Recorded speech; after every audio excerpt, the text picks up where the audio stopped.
Hey guys, so I really wanted to do a reaction video, but I didn't know what I wanted to react to. But I just got this idea that I should react to tweets or posts about depression and what it's like for other people. Because I'm just like, are we all living the same life? Or, is it kind of different for different people? I know it's obviously different for different people, but I've come across things that I found relatable in the past. I'm like, let me just react to some of these things and see if I relate to any of them. This video might never see the light of day, but it's worth the shot anyways.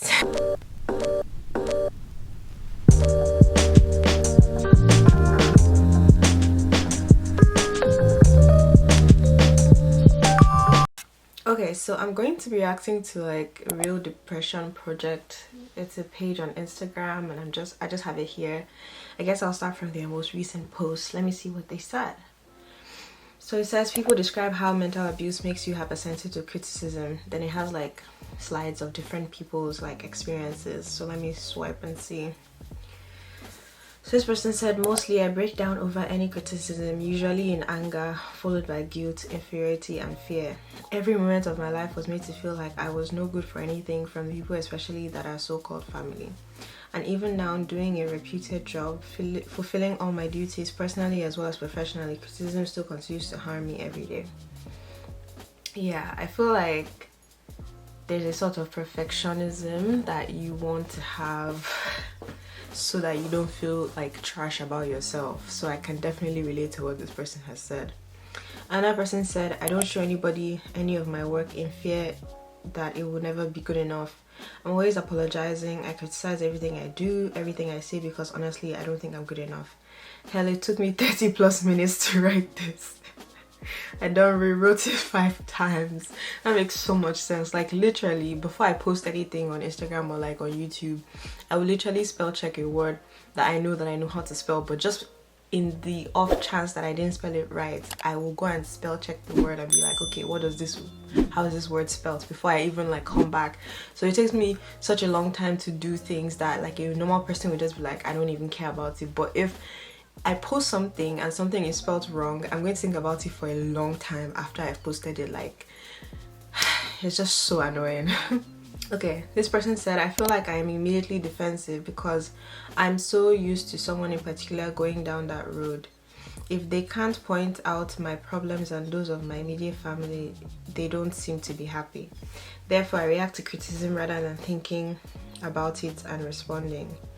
I kind of don't really understand, but I think they're saying that there's a particular person that keeps like pointing out things that are wrong with them and their family, I guess, which is just horrible. I don't know why people are like that, but it is what it is.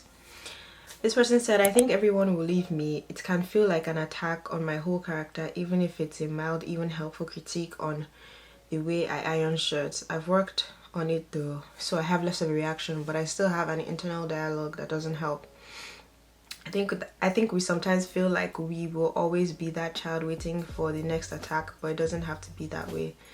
Yeah, I find that it's the same thing for me, especially with something that is like close to my heart. Like if you criticize it, then I'm going to just be like, oh, how dare you criticize it.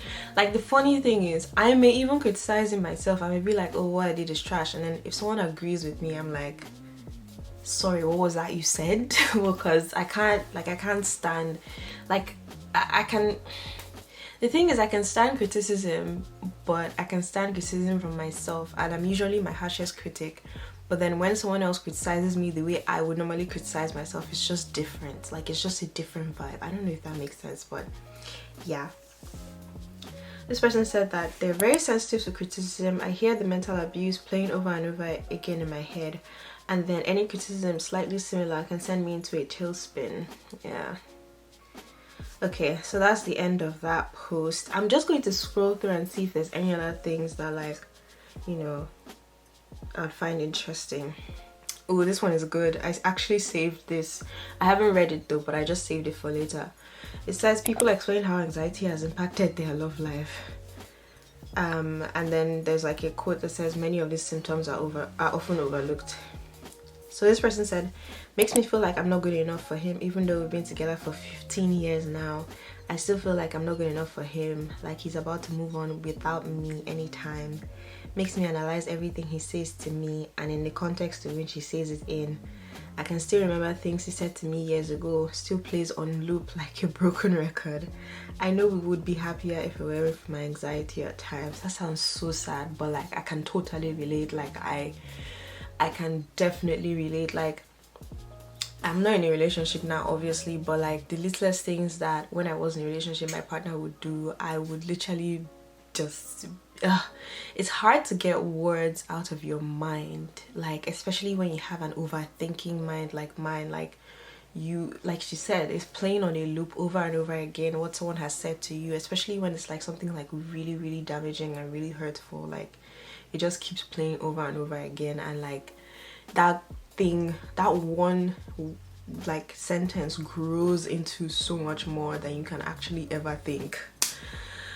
This is so sad. Anyways, this person says, I never relax. Why does that sound like me?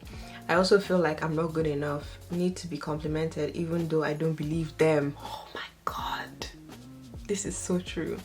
Not doing it right, not as pretty, sexy, etc as others. I could go on and on. Also, I never trusted a partner. Sis, okay? I don't even know if it's a sis or a bro, whatever. There must be something wrong with them if they want to be with me. I think this person wrote the story of my life. Like, what? Like, I like words of affirmation, but then sometimes when I hear words of affirmation, I'm like, ugh, you're just saying that because you feel like that's what I want to hear, not because you think it's true. And it's just, it's crazy, but then my mind can't help it. I'm kind of getting a bit more confident in who I am, but that's in isolation though. Like when I say isolation, it means like I'm currently not in a relationship, so obviously I'm going to feel like, in a way I feel like, okay, I'm pretty, I'm cute, I'm hot, whatever the word is, but then I feel like if I were in a relationship with someone and there's this possibility of them finding someone else attractive, I would feel a lot more conscious about like how confident I am. I don't know if that makes sense, but right now I don't really have that much of a problem. And then never trusting your partner, that's so true. Like especially if you've been hurt before, or if you've been in a situation where like you've just been toyed with, you just, it's so hard to trust humans after that. Like at the end of the day, you just want to be with puppies and like cuddle puppies for the rest of your life because you're like, humans are trash. But yeah, let me go to the next one. Okay, this person says, it's brutal. It's never wanting to talk to new people. The anxiety taking over, making you automatically think you will be rejected. Wow. It's not being able to trust someone till you've known them a while, and by that point it's friend zone territory. It's overthinking. It's the overthinking of every conversation. It's the feeling self-conscious even on a good day. It's the beating yourself up over every knock back and taking months to recover from it. Sorry, mentally. It's the constant fight to not be clingy because you found someone who actually likes spending time with you. Anxiety affects every part of my love life. People always say be confident and it will work out, but it's hard to be beaming with confidence when you're in a constant fight with your head and emotions. Like I don't know why people say things like that. Like, oh, I'm feeling overwhelmed. Oh, well, just calm down. Oh, I'm having a panic attack. Well, just relax. Like, it doesn't do anything. It doesn't help anybody. Like, if anything, it just makes things worse, because it's like you think that saying that is doing something. Like, I don't know. Anyways, yeah, like I think I said this in the last video I posted, that I used to be very like dependent on the last partner I had, like the last relationship I was in, but like now I'm not there anymore. But I know how it feels to feel like you're clingy, that like it's just so weird. I recently talked to someone that, you know, was kind of all up in my space, and I was like, this is so weird to me because I'm fine being by myself and this person is like showing me so much attention and wants to spend so much time with me, but it's scaring me because I'm not in that place anymore I used to be, where I was like super dependent on someone that I liked or someone that I was trying to like be in a relationship with. So it does really like, yeah, it is so weird. Like it feels like there's two extremes. You're either, at least for me, I'm either like too clingy or just like distant, where I'm like, I don't need you and I don't need anybody. It's so hard, like and then you panic because if you're too distant, you feel like they're going to leave you because they don't think that you like them enough. But then if you're too clingy, you feel like they're going to leave you because you're over dependent on them. Like it's just a whole thing. So I can definitely relate to like most of these. This one says, anytime they don't respond for a period of time, I immediately think something has happened to them, like they got in a car accident and are in the hospital. Yeah, I do this a lot too. Like not even just like with a partner, like my friends too. Like if I haven't heard from my friend in a long time, or like maybe we're texting back and forth in the day and then all of a sudden like they're not texting me anymore, or like they go out and they haven't come back home till like late at night. I'm like, sis, where you at? Like did someone, I think I watched too much Criminal Minds, so that might affect the way that, you know, I think about these things. But I do have a lot of anxiety when I don't hear back from my close friends or my close ones. This person says, it makes it difficult to be open and trusting someone, which makes me in turn feel terrible about myself for that. Yeah, I think I just talked about that. Then the person also says, it makes it practically impossible to take a leap and ask someone you like out. It isolates you even when you are with someone. Yeah, that's true. Like, because on the one hand, you kind of want to share that you're going through, like, sorry, you kind of want to share your anxious thoughts, but at the same time, you feel like if you did share your anxious thoughts, like this person might not receive them properly or might not even know what to do with your thoughts. So you're just like, I would rather just handle this by myself than share with this person that I really love and have them not understand what I'm going through. Like, yeah. Okay, that was the last one for this one. Okay, I'm gonna do this one. It says, people describe how depression can make you feel alone even when around friends. So I'm just going to start reading. This person says, I often feel as though I'm in some kind of shifted out of sync reality where I can see everyone but can't quite be there with them. Depression is a cruel thing. I think I can kind of relate, because you're around people but you're still in your head. I don't know if that makes sense to anyone. You're still in your head because you're just like, you're overthinking about reacting to something that someone has said, and then you're overthinking about, like, you're just overthinking and you're just like not really there, but your physical body is there but your mind is just not really there because you're just stuck in your head with all these voices and thoughts that you could really just live without but don't go anywhere anyways. Like, it's just so crazy and sad. Anyways, let me go to the next one. Someone says, you can never explain how you are feeling, even to another person that suffers depression. Everyone experiences it differently. My experience also, just because another person in your life understands depression does not necessarily mean that they have compassion. Yeah, because sometimes you can end up talking to people and then they just like say things to you and you're just like, huh, like that's not even, anyways.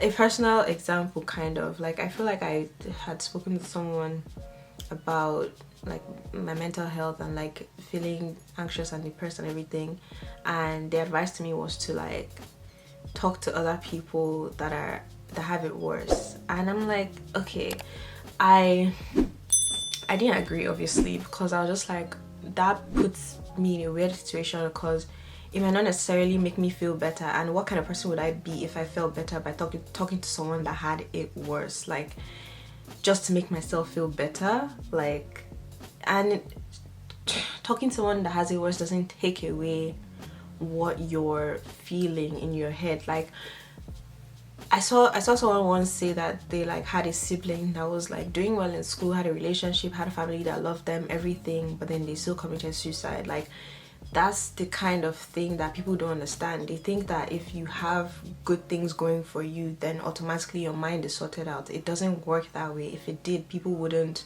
like, I guess celebrities and quotes wouldn't be committing suicide or wouldn't be struggling with mental health and struggles because they have money, they have people that love them, they're successful, that kind of thing. But like, it really just doesn't work that way. Anyways, I've talked too much about this one.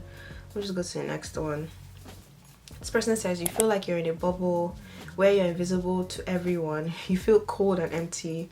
No one understands that you're dying on the inside. Listen, listen, it's like the worst feeling ever, I would say, because you're just walking around and you're just like, it's just a routine, and even in the routine you're just like, you just don't want to, I don't know how to explain it. It's just a heavy burden that you carry on yourself everywhere you go, and sometimes it doesn't show on your face, and the only time people ever see that something is wrong is when you've broken down completely in front of them, and then they care for like 3 days after that. But then after 3 days everybody expects you to be like over it, because they're like, oh, you let it out, you like cried about it, so you should be fine now. But that's not how it works.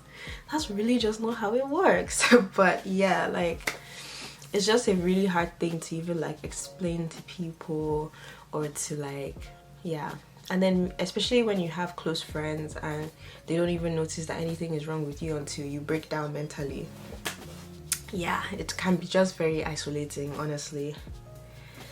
Okay, so someone says, everyone is comfortable and socializing and I'm alone in my head. I can't relate, I can't contribute, I can't engage. It's torture. Yeah, that sounds about right. Someone says, trapped in your thoughts of them hating you. Depression tells me I'm just going to be annoying if I open my mouth. I can't stress this enough. I cannot stress this enough, like, bruh. Because like, somebody might make a joke and then it might just trigger something in you. Like, the joke is just so irritating that it triggers something in you. But then if you say something, everybody's going to be like, why are you overreacting to this? And like, that's the reason you don't want to go to these places in the first place. But no one understands that, because they think that you're a bad friend because you don't show up. So you just show up and then someone makes a stupid joke and then you react to the joke and then everybody hates you because you've brought down the mood of the whole place. I just overthought that, but that's happened to me so many times where people are just like, I don't know why you're so irritated. I'm like, because I don't want to be here. But somehow you people coerced me and convinced me to sit down in this place, but I don't want to be here. Like, anyways, I'm continuing with what the person said. She said, I don't want to talk because I feel dumb, and I don't want to talk because I don't want to be a Debbie Downer. I just don't want to be in that situation. Exactly what I just said. You do not want to be a Debbie Downer, because everybody's going to be like, can't you just be happy for your friend? You're such a bad friend. Oh, this or that. And I'm like, I don't care. Like, at this moment, I'm sorry, but I really don't care. I'm just trying to survive, okay? But yeah, I think I've gone into that quite a bit, and I also kind of had fun doing this, but at the same time it's kind of sad because I could relate to a lot of things that people were saying. But honestly, depression, anxiety is not something that's just like super easy, super cute, or like just you say one word and the person is supposed to be fine. No, it's like, sometimes it's a lifelong thing for people. Sometimes it's stretched out over a course of years, and you just, person just is just going on in their routine of life. Like, so I feel like we should have more compassion to try and understand people in that situation, and if you don't know what to say, honestly, just be there. Sometimes it's better that you don't speak. Yeah, sometimes some people just need a shoulder to cry on. Sometimes people just need someone to vent to. They don't need you to advise them to be the bigger person. You know, they don't need you to, say Bible verses at them. It's just, sometimes you just need someone to listen to them. But anyways, I feel like I've preached enough for today, so I will see you guys in my next video. Bye.